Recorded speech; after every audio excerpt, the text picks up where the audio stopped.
رب العزت نے آیت نمبر 13 میں فرمایا ان الشرک لظلم عظیم، بے شک شرک بہت بڑا ظلم ہے.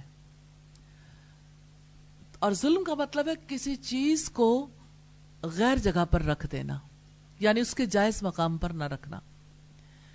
اور شرک اللہ تعالیٰ کے ساتھ کسی اور کو شریک کرنے کو کہتے ہیں. اس کائنات میں سراسر اجنبی ہے شرک. کوئی ایسی چیز نہیں ہے اس کائنات میں انسان کے ماں سوا جو شرک کو حقیقی سمجھتی ہو.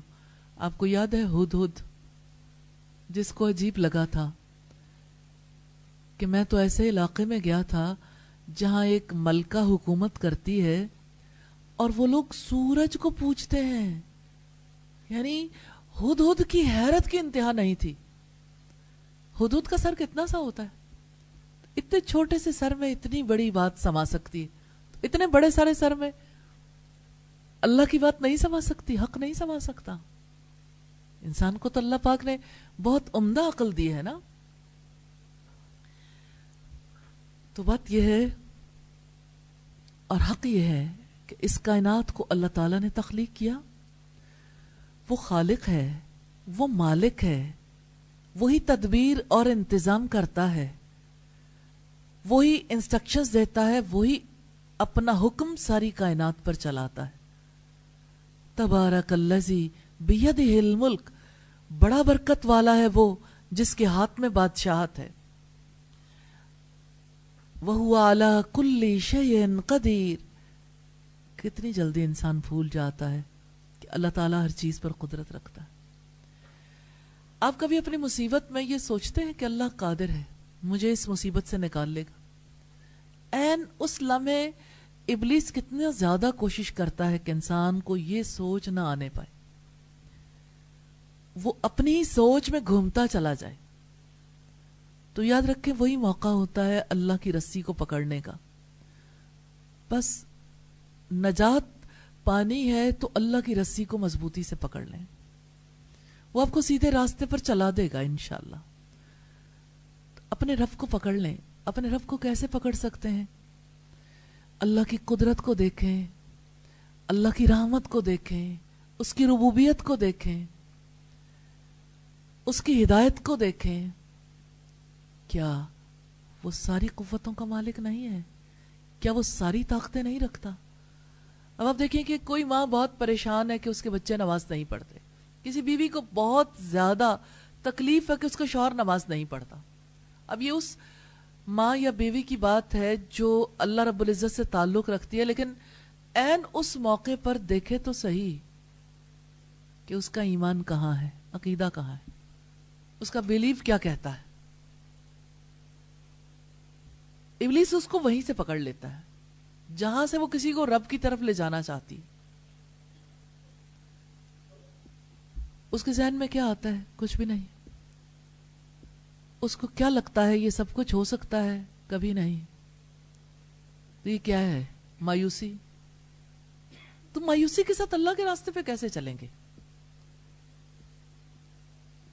جب تک آپ خود مضبوطی کے ساتھ نہیں پکڑ لیتے نا اللہ تعالیٰ کو، آپ دوسروں کو نہیں چلا سکتے. آپ دیکھیں جیسے جہاز میں جس وقت اناؤنسمنٹ ہوتی ہے نا کہ آپ کے اوپر اگر ایسا وقت آ جائے کہ آپ کو لائف سیونگ جیکٹ پہننی پڑے تو آپ پہلے خود جیکٹ پہن کے پھلا لیں پھر کسی اور کو پہنائیں. اگر آپ کسی اور کو پہنا کے پہلے اس کی جیکٹ پھلانے لگیں گے اس کو کیسے بچائیں گے جبکہ آپ ہی نہیں بچے؟ تو توحید کا عقیدہ بھی لائف سیونگ جیکٹ کی طرح ہی ہے. لیکن میں سمجھتی ہوں یہ صرف باہر نہیں ہے. اصل میں توحید کا عقیدہ انسان کے اندر راسخ ہوتا ہے نا، اس یقین کے ساتھ انسان زندگی بسر کرتا ہے کہ پھر وہ کبھی مایوس نہیں ہوتا. اب جنت والوں کی خصوصیات تو دیکھیں. جنت میں وہ لوگ بسائے جائیں گے جو اللہ کی رحمت سے مایوس نہیں ہوتے. آپ اپنی زندگی میں دیکھیں کب کب مایوس ہوتے ہیں، تو آپ جنت میں کیسے جائیں گے؟ آپ تو جنت میں جا ہی نہیں سکتے کیونکہ آپ نے اللہ سے امید باندھنی نہیں سیکھی. آپ لمحے لمحے جہاں کوئی پریشانی آتی ہے وہیں امید کا دامن چھوڑ کے کھڑے ہو جاتے ہیں. آپ اپنی ہی ذات کے گھن چکر میں پھنس جاتے ہیں، آپ کسی مصیبت میں مبتلا ہوتے ہیں، آپ کسی پریشانی میں ہوتے ہیں، آپ غصے کی حالت میں ہوتے ہیں، تو آپ اللہ کو کب پکڑتے ہیں؟ تو آپ مجھے یہ بتا دیجئے کتنے غصے والے جنت میں جائیں گے؟ کیا کوئی مجھے بتا سکتا ہے غصہ کرنے والا کوئی شخص جنت میں جائے گا؟ وَالْقَاسِمِينَ الْغَيْظَ وَالْعَافِينَ عَنِ النَّاسِ وَعَافِينَ عَنِ النَّاسِ، یعنی جو لوگوں کو معاف کرتے ہیں، جو غصے کو کنٹرول کرتے ہیں، جو اللہ سے امید باندھتے ہیں، جو اللہ کا خوف رکھتے ہیں، جو اللہ سے محبت کرتے ہیں، جو اللہ کے لیے خالص ہیں، جو اللہ کی خوشی کی خاطر جیتے ہیں، جو اللہ پر توکل کرتے ہیں، جو مصیبت میں صبر کرتے ہیں، جو نعمت ملنے پر شکر ادا کرتے ہیں، جو ہر وقت اپنا محاسبہ کرتے ہیں، جو غور و فکر کرتے ہیں، جنت میں جانے والوں کی خصوصیات اور ہیں۔ اب آپ دیکھیں کہ جو ایسے زندگی گزارتا ہے، ہزاروں خواہشیں ایسی کہ ہر خواہش پہ دم نکلے، بہت نکلے میرے ارماں مگر پھر بھی کم نکلے، جو ایسے زندگی گزارتا ہے، مجھے یہ بتائیے یہ جنت میں جانے والوں کی خصوصیات ہیں جو کورس میں شامل ہیں کہ لازماً پڑھائی جائیں؟ تو جنتی لوگوں کی خصوصیات اور ہیں۔ جب تک آپ اپنے آپ کو جنت میں جانے کے قابل نہیں بنائیں گے، جنت میں نہیں جا پائیں گے۔ تو جنت میں جانے کے لیے سب سے پہلی چیز ہے کہ آپ اپنی شناخت تو کروا دیں۔ آپ دیکھیں جہاں پر آٹومیٹک لاک سسٹم ہے نا کہ آپ لاک کھول سکتے ہیں کارڈ سوائپ کر کے، اور جہاں پر کسی کے لیے ڈور تب اوپن ہوتا ہے کسی امپلائی کے لیے جب وہ اپنا تھامب امپریشن دیتا ہے، پھر ڈور اوپن ہوتا ہے۔ تو جنت کا دروازہ بھی توحید کے کارڈ کے بغیر، اس کو سوائپ کیے بغیر آپ نہیں کھول سکتے۔ اور توحید برقرار کہاں رہتی ہے، اللہ پر ایمان کہاں رہتا ہے؟ جب آپ اخلاقی بیماریوں روحانی بیماریوں میں مبتلا رہتے ہیں، ہر وقت تو اللہ کا دامن چھوٹ جاتا ہے۔ تو انسان آبجیکٹس کے شرک کو شرک سمجھتے ہوئے ذات کے شرک کو بھول جاتا ہے، جو خود ڈسیزن کرتا ہے نا، سیلف ڈسیزنز، کہ میں اس کے بارے میں بدگمان ہو سکتا ہوں، اس کے بارے میں کینہ رکھ سکتا ہوں کیونکہ اس نے میرے ساتھ ایسا معاملہ کیا، میں اس کے بارے میں بغض رکھ سکتا ہوں کیونکہ اس نے ساری زندگی میرے ساتھ یہ اور یہ سلوک کیا۔ تو نبی صلی اللہ علیہ وسلم کی حدیث آپ کو یاد ہے نا، آپ صلی اللہ علیہ وسلم نے ایک بار فرمایا تھا کہ جسے جنتی شخص کو دیکھنا ہو وہ اس شخص کو دیکھ لے، 1 دن 2 دن 3 دن۔ حضرت عبداللہ ابن عمر نے سوچا کہ میں جا کے پتہ تو لگاؤں کہ ان میں کون سی ایسی صفت ہے، یہ کیا کام کرتے ہیں جس کی وجہ سے جنت میں چلے جائیں گے۔ کیا آپ نے اپنے زندگی میں سوچا کبھی کہ ہم نے جنت جانا ہے تو ہم ان لوگوں کو تو دیکھیں جو جنت میں جانے والے اعمال کرتے ہیں؟ آپ جنت جانا چاہتے ہیں؟ جانا چاہتے ہیں؟ ارادہ کر رکھا ہے؟ کیا آپ جانتے ہیں کہ جنت میں جانے والوں کے خاص قسم کے اعمال ہیں؟ ان اعمال کے لیے کیا آپ نے ارادہ کر رکھا ہے؟ کیا آپ اس کے لیے ایفرٹس کرتے ہیں؟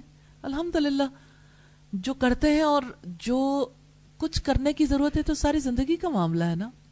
خیر، انہوں نے 3 دن تک آبزرو کیا، نہ نوافل پڑھے کسی نے، نہ کوئی روزہ اور رکھا، نہ کوئی اور غیر معمولی نیکی کی۔ 3 دن کے بعد کہنے لگے کہ اللہ کے رسول صلی اللہ علیہ وسلم نے آپ کے بارے میں یہ بات کہی تھی، تو میں جائزہ لینے کے لیے آپ کے گھر آیا تھا اور آپ نے مجھے رکھ لیا، کوئی اور ریزن نہیں تھی، لیکن آپ مجھے یہ تو بتا دیں آپ کون سا عمل کرتے ہو جس کی وجہ سے آپ کے بارے میں رسول اللہ نے یہ کہا۔ انہوں نے کہا اور تو کوئی بات نہیں، لیکن میں کسی مسلمان کے بارے میں دل میں کوئی بات نہیں رکھتا۔ شفاف دل والے جنت میں جائیں گے۔ اب جس دل میں غم بسا ہوا ہے، نا امیدی ہے، اس کو جان لینا چاہیے یہ جنت میں جانے سے سب سے بڑی رکاوٹ بن جائے گی. اگر جنت جانا ہے تو کسی چیز کی قیمت پر نہ تو آپ مایوس ہو کے کیا کریں گے, آپ غم میں مبتلا رہ کے کیا کریں گے, ذات کی محبت آپ کو کیا دے دے گی, کیا کرنا ہے آپ نے حسد کر کے, کیا کرنا ہے بدگمان رہ کے. آپ کو اللہ کی محبت بھی نہیں ملے گی, آپ اللہ سے محبت بھی نہیں کر سکتے, آپ کے پاس وقت ہی نہیں ہے کیونکہ آپ نے تو بدگمان رہنا ہے. آپ اللہ سے محبت کیسے کر سکتے ہیں کیونکہ آپ نے کسی نہ کسی سے بغض رکھنا ہے. آپ اللہ سے محبت کب کریں گے جب آپ کسی سے حسد کرتے ہیں, کیونکہ حاسد کا تو کام یہی ہے سارا وقت جس سے وہ حسد کرتا ہے اس کی برائی سوچتا رہے کہ اب میں کیسے نقصان پہنچاؤں, کیسے انتقام لوں, کیسے اسے تکلیف دے دوں. جیسے ام جمیل کو رات نیند بھی ٹھیک نہیں آتی تھی, رات ہی کو جاتی تھی جھاڑیاں اکٹھی کر کے لاتی تھی, رسول اللہ کے دروازے پہ پھینکتی تھی.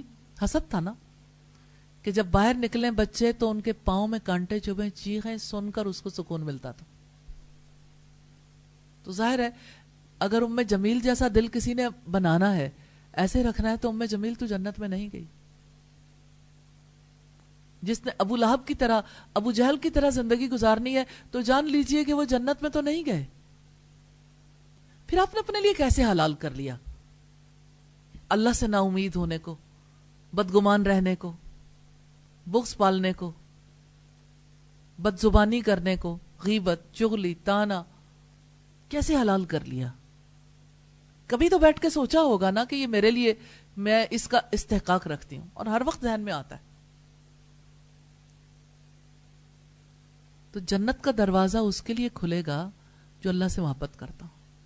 اور ان ساری برائیوں کے بوجھ کے ساتھ کوئی سمندر میں تو غرق ہو سکتا ہے, برائی کے سمندر میں غرق تو ہو سکتا ہے, ابھر نہیں سکتا. تو آج ارادہ کر لیں میں نے نہیں یہ کام کرنے. آپ کے لیے مشکل ہے ارادہ کرنا, جس کو مشکل نظر آتا ہے وہ اللہ تعالیٰ کی طرف دیکھے, اپنی طرف نہ دیکھیں, کیونکہ اللہ نے اس راستے پر چلانا ہے نا. اللہ پر اعتماد کریں گے, اللہ تعالیٰ کسی کے اعتماد کو توڑتا نہیں ہے, الحمدللہ. تو یاد رکھیں کہ اس دنیا میں اللہ کو چھوڑ کر کسی اور کو بڑا بنانے, کسی اور کو فوکس آف اٹینشن رکھنے, کسی اور سے محبت کرنے کا جو عقیدہ ہے, کسی اور کو پاورفل سمجھنے کا جو عقیدہ ہے, اس کی کوئی گنجائش نہیں. اس پوری کائنات میں کوئی شرک نہیں کرتا ماں سوائے انسان کے, کیونکہ اسے اختیار ملا ہوا ہے.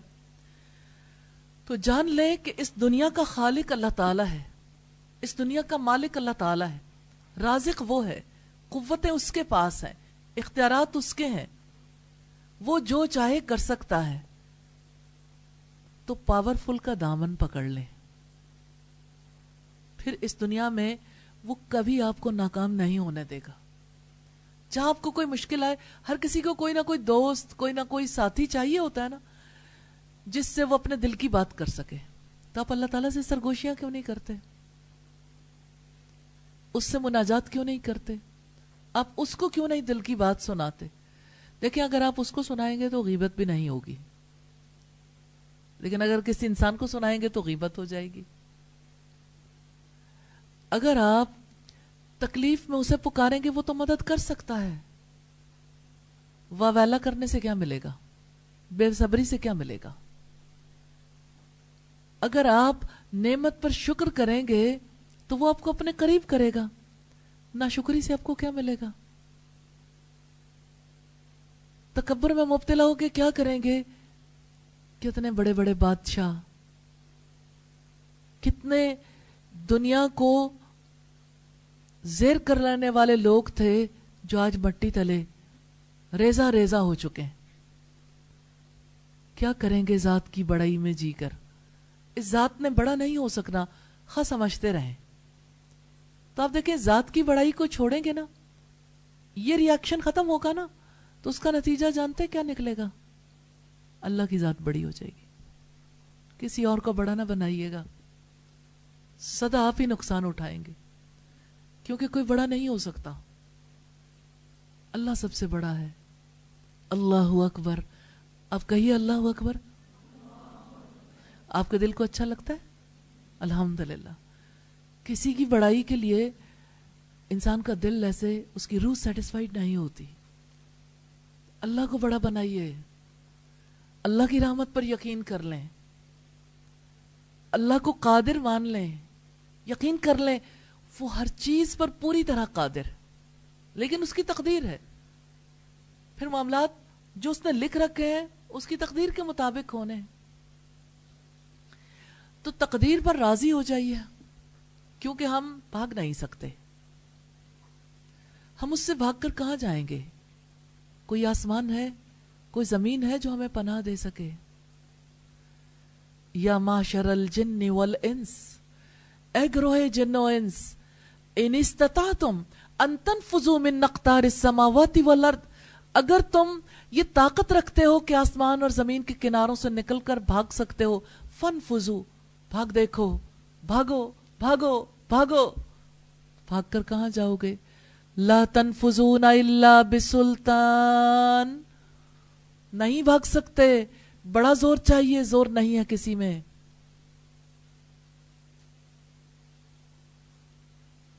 تو اگر طاقت نہیں ہے تو عاجز تو ہو سکتے ہیں نا، جھک جائیں۔ تو اللہ تعالیٰ نے یہی کہا ہے کہ پاورفل کو مان لو، اس کی ذات پر یقین کر لو، اس کے آگے جھک جاؤ۔ بس آپ یوں سمجھ لیں کہ دنیا میں ہم سے مطلوب یہی توحید ہے، وَاعْبُدُوا اللَّهَ وَلَا تُشْرِكُوا بِهِ شَيْئًا۔ وَاعْبُدُوا اللَّهَ، جب اللہ کی مانو گے نا تو اللہ کی عبادت ہوگی، جب من کی مانو گے تو من کی عبادت ہوگی، من کی نہیں ماننی، کسی اور کی نہیں ماننی۔ وَاعْبُدُوا اللَّهَ، اللہ کی عبادت کرو،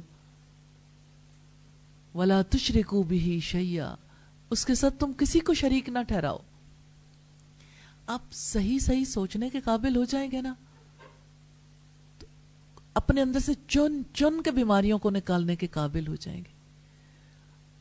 اور آپ، عجیب بات ہے، جادوئی اثر ہے اس یقین میں، اتنا جادوئی اثر ہے، اتنی بڑی پاور ہے یہ کہ آپ اللہ کی ذات پر یقین کے ساتھ ان ساری بیماریوں کو دور ہوتے ہوئے اور اپنے آپ کو صحت مند ہوتے دیکھ سکتے ہیں۔ یقین کے ساتھ، اللہ کی ذات پر یقین کے ساتھ آپ کے دل کا حسد بھی دور ہو سکتا ہے، تکبر بھی دور ہو سکتا ہے، اللہ کی ذات پر یقین کے ساتھ بغض اور کینہ بھی دور ہو سکتا ہے، مایوسی اور غم بھی دور ہو سکتا ہے۔ یقین محکم، عمل پہ ہم، محبت فاتح عالم، جہاد زندگانی میں یہ ہے مردوں کی شمشیریں۔ یہ زندگی کی جو سٹرگل ہے نا، اس میں سب سے پہلی چیز یقین ہے۔ اللہ کی ذات پر یقین کرنے والا ناکام نہیں ہوتا۔ یہ عقیدہ ہے، یہ عقیدہ توحید ہے۔ مان لیں، یقین کر لیں، وہی قوت والا ہے، وہ پوری طاقت رکھتا ہے، وہ سب کچھ دیکھتا ہے، وہ سب کچھ سنتا ہے، وہ پوری خبر رکھتا ہے، وہ سب کچھ جانتا ہے۔ آپ کے دل میں بات بعد میں آتی ہے، وہ پہلے سے جانتا ہے۔ آپ نے جو کام کل کرنے ہیں نا، اس نے وہ لکھ رکھے ہیں، اس کو سب پتا ہے کون کیا کرے گا، کون کیا لے کر آئے گا، لکھ رکھا ہے، اس کو سب پتا ہے۔ اس ذات سے محبت کر لیں، وہ حق رکھتا ہے، باقی تو اعتمادی توڑ دیتے ہیں۔ کوئی انسان کی چاہتوں کا جواب نہیں دے سکتا، کوئی اس کے سچے جذبوں کی قدردانی نہیں کر سکتا۔ وہ اللہ شکور ہے، وہ قدردان ہے، اس قدردان کو پکڑ لیں۔ اس کے آگے گھٹنے ٹیک دیں، ماتھا زمین پر رکھ دیں، ناک بھی، یہی سجدہ اس کے قریب کر دے گا. جیسے فزیکلی سجدہ کرنا ہے نا، ایسے ہی اپنے شعور سے بھی سجدہ کر لیں، اپنی میں کو اس کے آگے جھکا دیں. یہی عاجزی اللہ رب العزت کو چاہیے.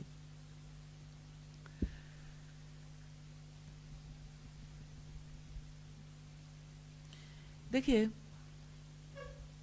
طرز فکر خواہ کوئی بھی ہو، توحید ہو یا مشرکانہ طرز فکر ہو، آدمی اس خاص نقطہ نظر کے مطابق سوچتا ہے. جب وہ سوچتا ہے نا تو اس کی زندگی بھی اسی کے مطابق ڈھلتی چلی جاتی ہے. اور مشرکانہ طرز عمل کے مطابق انسان جب سوچتا ہے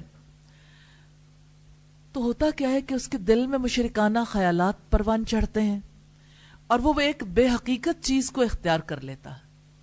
اس کی ذات کے اندر بے حقیقت چیز ہے، ساری کائنات میں حق ہے. کلیش تو ہو گیا نا. تو شرک کا عقیدہ جو ہے وہ انسان کو کبھی فکری غذا نہیں دے سکتا، انسان کے لیے کبھی وہ نفع مند نہیں ہو سکتا. کبھی شرک کا عقیدہ انسان کو روحانی روشنی سے منور کرنے والا نہیں ہو سکتا، اور روحانی روشنی کے بغیر انسان کا پورا وجود معنی نہیں رکھتا، بے معنی ہو جاتا. توحید کی حقیقت کو ہم کسی ایک لفظ میں بیان نہیں کر سکتے، اگرچہ الفاظ کے ذریعے سے ہم اظہار کرتے ہیں، لیکن یہ حقیقت بہت وسعت رکھتی ہے. جیسے آپ ایک کلمہ بولتے ہیں نا، لا الہ الا اللہ، تو لا الہ الا اللہ کی حقیقت جو ہے نا بہت وسعت رکھتی ہے، پوری کائنات اس میں سما جاتی. لیکن انسان کو کائنات سمائی ہوئی نظر تو آئے، تب آئے گی جب آپ غور و فکر کریں گے. آپ کا حصہ اتنا ہی ہے جتنا آپ غور و فکر کر لیں گے. قرآن حکیم سے ہمیں معلوم ہوتا ہے کہ توحید اللہ تعالیٰ کے ساتھ بندے کے ایسے تعلق کا نام ہے جس میں بندہ اپنے رب سے شدید محبت کرتا ہے. یہی بات آج ہم نے دیکھی نا، بندہ اپنے رب پر اعتماد کرتا ہے، بندہ اپنے رب کا خوف رکھتا ہے، اس سے امید باندھتا ہے. کتنی پیاری بات شیخ عبد القادر جیلانی نے کہا تھا، جس سے تو خوف رکھے وہ تیرا معبود، جس کی تو تعظیم کرے وہ تیرا معبود، جس سے تو امید باندھے وہ تیرا معبود، جس سے تو محبت کرے وہ تیرا معبود. تو دیکھیں، محبت، خوف، توکل اور امید کے جذبات کا مجموعہ ہے توحید. بندہ اس وقت توحید پرست بنتا ہے جب وہ اللہ تعالیٰ کے ساتھ ایسا تعلق بنائے کہ اللہ تعالیٰ ہی اس کا محبوب بن جائے، اس کی محبت اس کے دل و دماغ پر، اس کی زندگی پر چھا جائے، اور وہ اس پر سب سے زیادہ اعتماد کرنے لگے، اور اس کو سب سے زیادہ یہ اندیشہ ہو کہیں وہ ناراض نہ ہو جائے. وہ اس کا خوف دل میں رکھے کہ میرا رب مجھ سے ناراض نہ ہو جائے، کہیں وہ مجھے اپنی رحمتوں سے محروم نہ کر دے. انسان جب اپنے جذبوں کو اللہ کے لیے خالص کر لیتا ہے تو یہی توحید ہے. سچے جذبے، سارے کے سارے جذبے اللہ کے نام جب لگ جاتے ہیں تو یہی توحید ہے.